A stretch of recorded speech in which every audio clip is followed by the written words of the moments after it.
Hey, so I want to start this video by being honest with you about where I've been. I've noticed that it's been 4 months since I've recorded a new video or a new podcast episode, and I feel like I owe you an explanation. And honestly, I think that my explanation might be exactly what you need to hear today.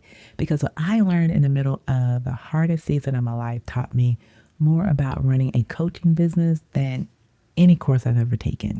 Now, over a year ago, my mom was misdiagnosed at a hospital and she ended up being hospitalized for several weeks. And when she came home, she couldn't walk. She still hasn't taken a step since. Now, my mom is one of the strongest, the most determined women I have ever known in my life. And she has her own space in my home. She always has. And she's never been the type of person who just calls you random. Like, she only calls when she really needs help. And that's just who she is, strong, stubborn in the best way. And watching her go through this, it really breaks my heart every single day. But here's what I had to figure out in real time. How do I show up for my mom and still show up for the women that God called me to serve? And honestly, for a while, I couldn't do either one of those things well. I was trying to do everything. I was still posting, still planning, still trying to be on every single platform and try to record videos and podcast episodes every day and just try to be everywhere, do all the things. And one day, I sat down to record and nothing came out. Not one word. It was just completely blank. Like, I couldn't speak. I couldn't think. I just couldn't. And that's when it hit me. My business was controlling me.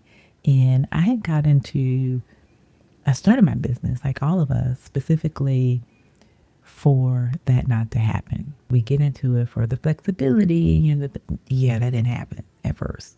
So here's what I realized in that moment, sitting in silence in my office.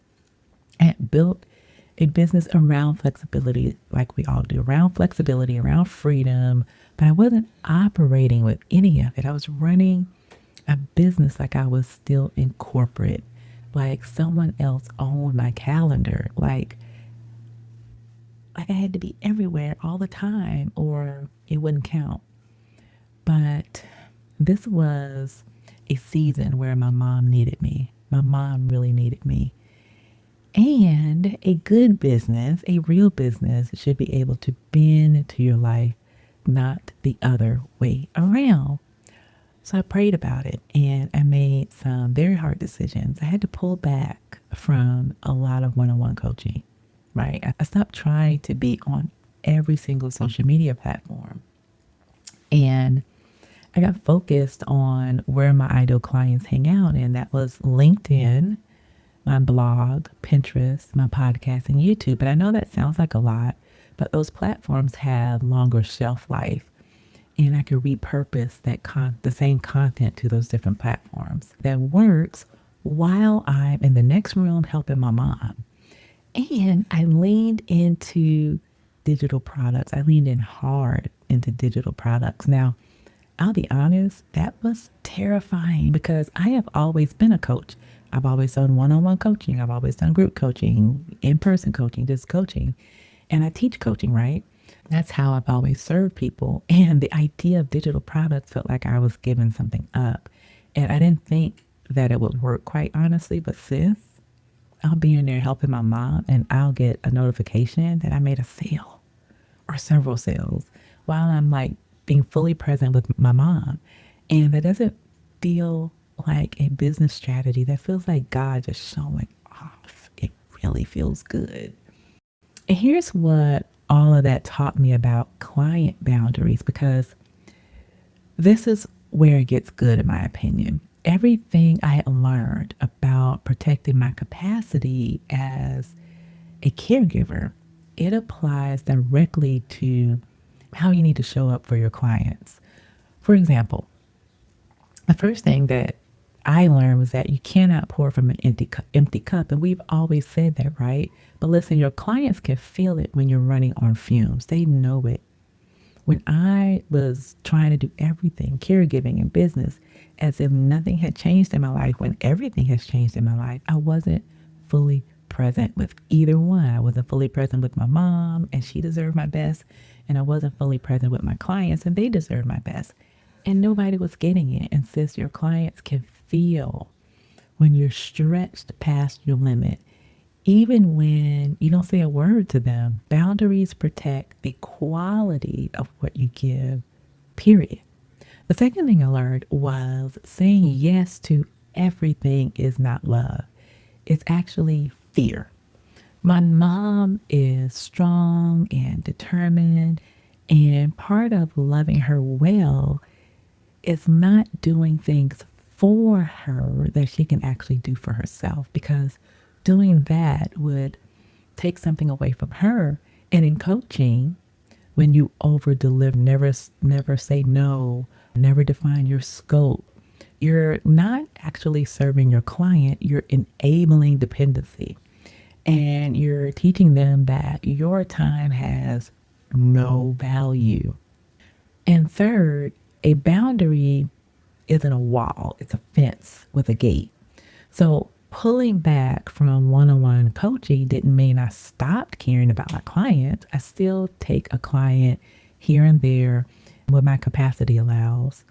My newsletter community, my called and confident newsletter community, is amazing. They're replying, they're checking on me, they're replying to email, they're sending me well wishes and praying for my mom and me. And that kind of relationship doesn't happen when you have no boundaries. It happens because you have been real with the people who are in your community. You've been real about what you're going through. And the boundary created the trust, not the other way around. So here's what I need you to hear. And I want you to sit with this, okay? The women who struggle the most with client boundaries aren't boundaryless people. They're caregivers of their families, their clients, their communities, who never got permission to protect themselves first. You were taught that showing up means giving everything, but sis, showing up depleted helps nobody. Not your mom, not your clients, not the calling that God put on your life. And protecting your capacity is ministry. Protecting your capacity is ministry. So here's what I want you to walk away with today. 3 boundaries learned from caregiving that every coach needs. One is to know your capacity number.